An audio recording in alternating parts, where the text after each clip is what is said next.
Assalamualaikum warahmatullahi wabarakatuh. Selamat siang, kembali lagi bersama saya Ade di studio Leading the Change. Luar biasa banget teman-teman semua. Di hari Jumat yang cerah ini gitu kan, kita kedatangan narasumber di studio Leading the Change yang masih muda, luar biasa semangatnya ya kan. Halo Mas Rio. Ya, halo Mbak Ade. Ya, oke. Sehat ya Mas Rio ya? Alhamdulillah sehat. Gimana Mbak Ade? Alhamdulillah sehat. Mas Rio ini masih muda loh teman-teman semuanya. Masih 20 something ya? 20 something, under 30 lah. Under 30, oke. Teman-teman semuanya, hari ini kita kedatangan narasumber yang capable di bidang untuk sustainable. Kemudian teman kita ini merupakan anak muda ya dari Lampung ya Mas ya? Betul. Dari Lampung yang sudah melalang buana. Mungkin nanti kita bisa kenalan langsung gitu, langsung saja mungkin Mas Rio bisa perkenalkan diri, dari mana, kemudian mungkin umur ya bisa gitu ke teman-teman semuanya. Silakan Mas Rio. Ya, halo semuanya, perkenalkan gue Rio Trimono ya, dari Lampung Tengah sebenarnya kampungnya ya. Umur seperti yang tadi sudah dibilang under 30. Under 30, oke. Mendekati ya. Minus one. Oke. Lalu apa lagi nih deh?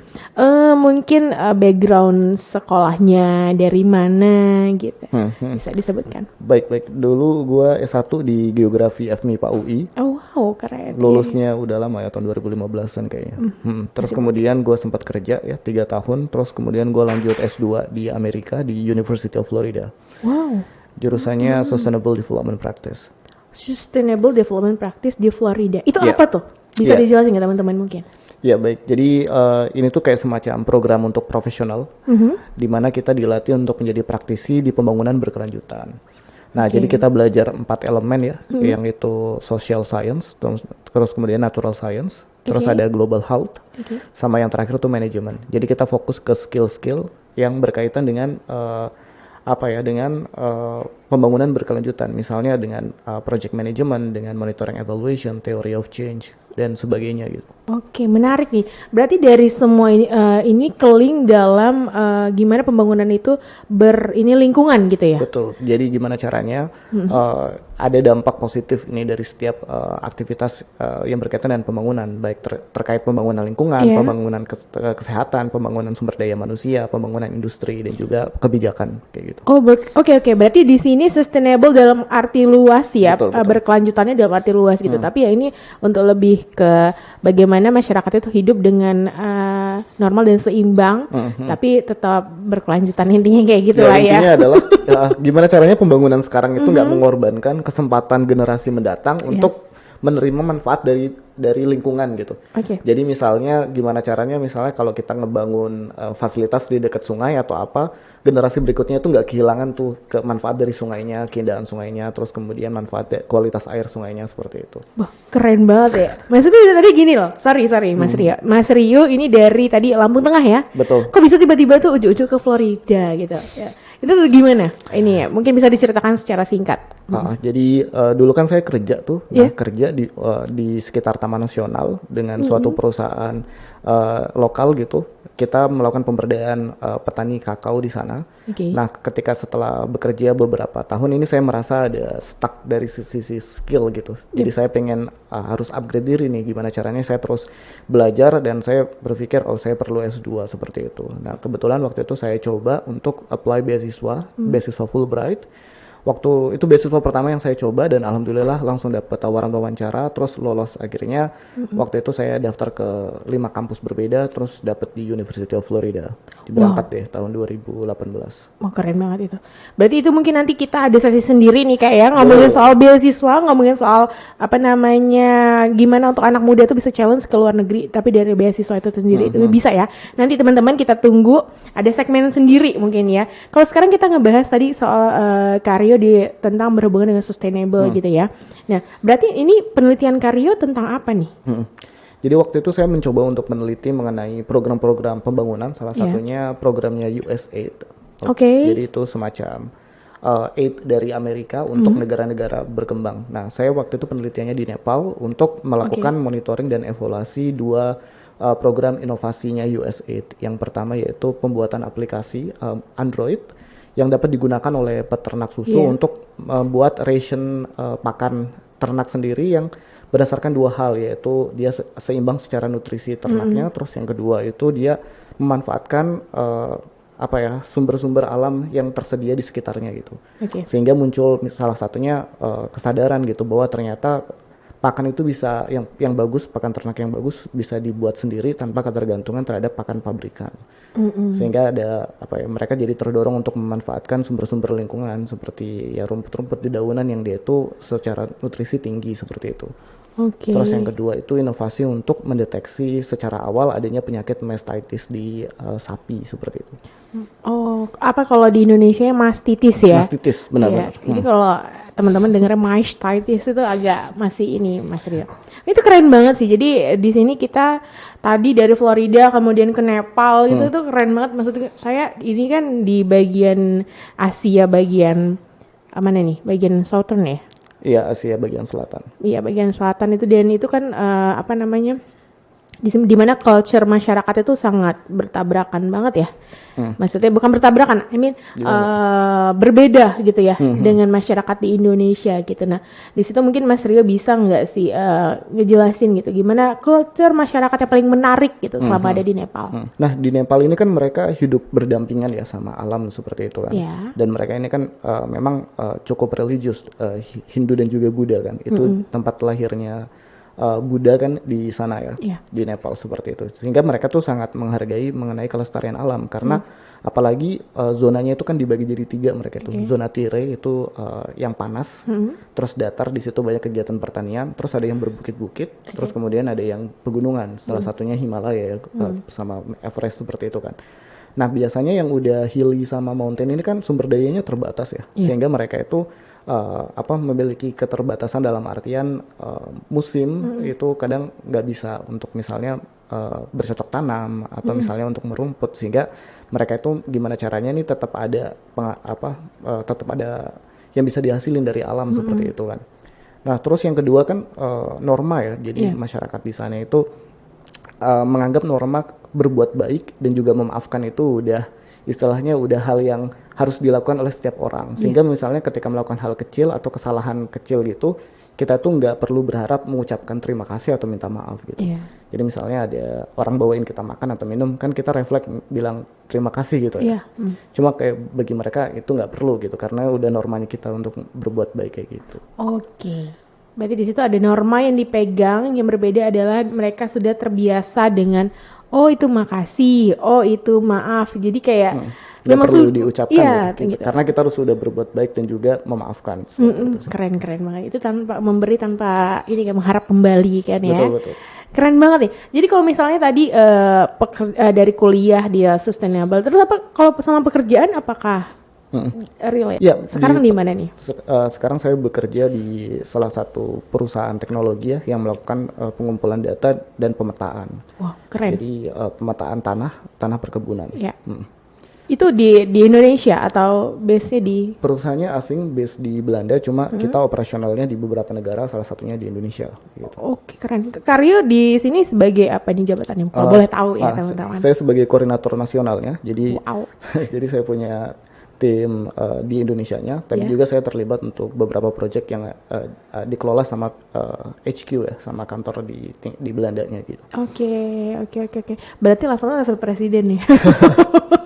Ya, tapi negaranya masih cuma 10 orang ya. Tapi keren banget. Berarti ini scope-nya satu Indonesia ya, Sabang sampai Merauke? Cuma kebanyakan proyeknya sekarang cuma di Jawa Barat, Jawa Tengah sama Sumatera gitu. Kita belum sampai ke Merauke. Itu pemetaan lahan ya? Ya, jadi kita data collection dan juga pemetaan lahan yang berfokus pada high accuracy sama low cost. Jadi ningkatin akurasi data yang tinggi tapi dengan biaya yang bisa ditekan kayak gitu. Sorry nih Kak. Misal kalau tadi kita ngomongin biaya tinggi atau rendah gitu. Mungkin lebih fokusnya itu ke masyarakat, dampaknya di apanya gitu.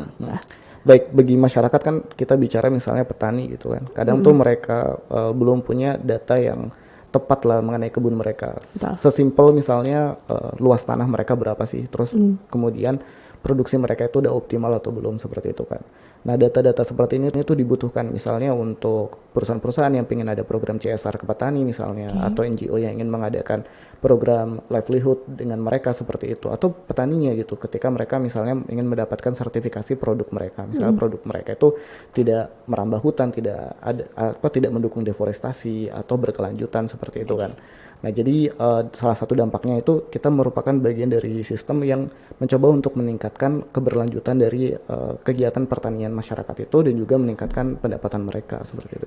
Oke, ini seperti kalau kita tahu itu ada 6 prinsip pertanian berkelanjutan dan ini mungkin yang diterapkan oleh perusahaan kakak gitu ya di sini ya.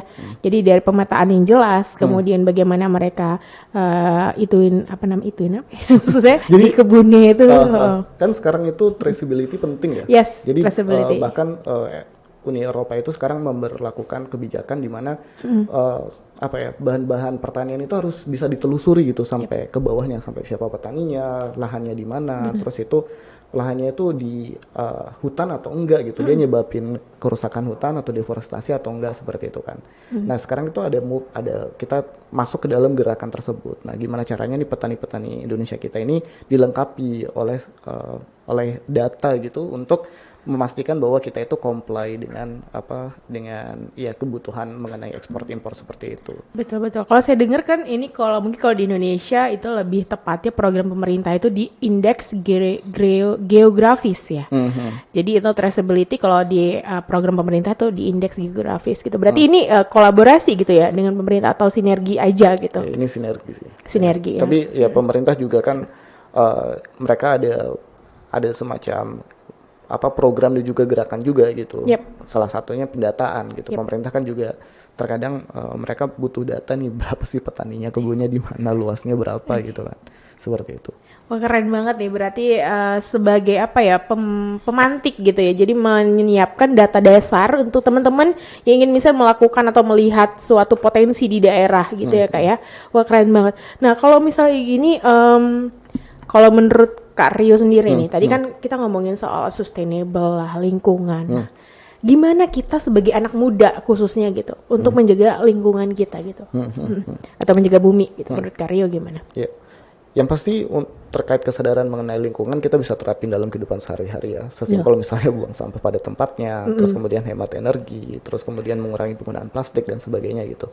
Cuma saya rasa kita sebagai generasi milenial, generasi Z ini lebih tertantang untuk gimana caranya apa yang kita lakukan, pekerjaan kita misalnya itu memberikan dampak positif. Kita ini termasuk dari big mission gitu, bigger mission gitu. Jadi apalagi dengan sekarang itu kan kita banyak banget isu seperti climate change, terus perubahan iklim, terus extreme weather gitu kan, dan sebagainya gitu. Dan kita khawatir gitu dengan kondisi sekarang kita sebagai generasi yang asetnya lebih sedikit daripada generasi sebelumnya. Terus kita real income-nya juga lebih sedikit ya daripada generasi sebelumnya gitu. Yang ngebuat kita terjamin nanti mungkin 10 tahun 20 tahun ke depan adalah ya lingkungan hidup ini masih bisa nge-support kehidupan kita gitu kan, seperti itu. Nah, jadi saya rasa sih gimana caranya ini pekerjaan kita atau skill yang kita ini itu bisa berkontribusi kepada keberlanjutan lingkungan di sini. Oke nih, keren, menarik banget. Jadi dari masing-masing lingkungan yang ada gitu ya, atau dari masing-masing background kita. Contohnya bisa nggak Karyo untuk bisa sebutkan gitu ke teman-teman gitu? Kan salah satu background saya kan adalah skill untuk melakukan monitoring evaluasi nih. Terus kemudian waktu saya pulang ini bisa nggak misalnya dengan skill saya ini saya ngebantu misalnya program-program atau gerakan pemberdayaan masyarakat dan juga pembangunan lingkungan berkelanjutan yang ada di Lampung seperti itu sih. Nah, jadi saya rasa hal-hal seperti itu sih, misalnya skill Mbak Adi di mana, misalnya di ekonomi atau misalnya di bisnis seperti itu. Bisnisnya ini memberikan dampak positif atau enggak kepada lingkungan, seperti itu. Atau misalnya yang belajar kimia dan biologi gitu, terus atau kerja buat perusahaan swasta. Di perusahaan swasta tersebut itu ada nggak misi yang berkaitan dengan pemberdayaan masyarakat dan juga pembangunan lingkungan berkelanjutan misalnya. misalnya seperti itu. Jadi di ranah dimana kita ini berperan profesional, misalnya udah bekerja atau masih mahasiswa kayak gitu, kita lihat kita memberikan dampak nggak sih, kita merupakan dari agent of change nggak sih kayak gitu sih. Oke. Jadi dimanapun kita berada, kita harus selalu menyisipkan itu ya. Betul. Ya karena kita harus memberikan impact ke orang banyak kita. Oke, keren banget. Tapi kalau ngomongin tadi Kak Rio ada di sini pas balik Lampung ada ikut lembaga untuk monitoring evaluasi itu kan. Di sini di Lampung ini itu sudah mengikuti, saya lihat di CV-nya itu untuk di Monef di Rumah Kolaborasi Nusantara ya. Nah, itu apa yang dilakukan Kak gitu. Silakan. Ya. Jadi salah satu kegiatan monitoring evaluasi yang dilakukan waktu itu untuk melihat bagaimana dampak dan juga perkembangan dari program Sustainable Renewable Energy yang diterapkan sama rukun usaha di masyarakat beneficiaries dan juga khususnya di Lampung ini kayak gitu kan. Nah, salah satu programnya itu gimana meningkatkan kapasitas dari petani dan juga masyarakat waktu itu koperasi perempuan ya di Ulu Belu supaya mereka bisa meningkatkan kapasitas mereka dari manajemen koperasinya, terus juga dari post processing untuk harvest gitu, untuk panen. Pasca panen seperti itu. Dengan cara pemanfaatan energi terbarukan. Yaitu Rumah Kolaborasi dia memfasilitasi pembangunan solar dome dryer, yaitu seperti greenhouse ya, rumah pengeringan gitu yang memanfaatkan sumber energi surya. Berarti siap Kak. Berarti tadi kan ngomongin tentang sustainable renewable energy ya. Mungkin di sini teman-teman ada yang masih kurang ini gitu Kak, familiar gitu. Bisa tolong dijelaskan Kak itu. Tadi kan sudah diungkit tapi bisa nggak dijelaskan? Oke, siap. Jadi kalau sustainable itu kan artinya dia akan terus berlanjut ya, akan terus ada, dan renewable itu terbarukan dalam artian berarti dia nggak akan habis gitu, dia akan terbarukan, dan salah satunya itu adalah energi alternatif tenaga surya ya, atau ada lain juga misalnya panas bumi seperti itu. Nah, buat masyarakat mungkin kita masih ketergantungan dengan energi-energi yang dia itu tidak terbarukan. Ya, seperti misalnya bahan bakar yang kita gunakan saat ini gitu, atau bahkan energi misalnya berbasis minyak seperti itu ya, di mana mereka mungkin untuk terbarukan lagi butuh waktu beratus-ratus tahun gitu. Jadi itu pemanfaatan energi alternatif ya. Salah satu tadi matahari dengan pembuatan solar dome dryer. Betul, untuk untuk menjemur kopi misalnya, atau untuk mengeringkan pisang menjadi selai. Sale ya. Bukan selai. Selai lembek Pak ya.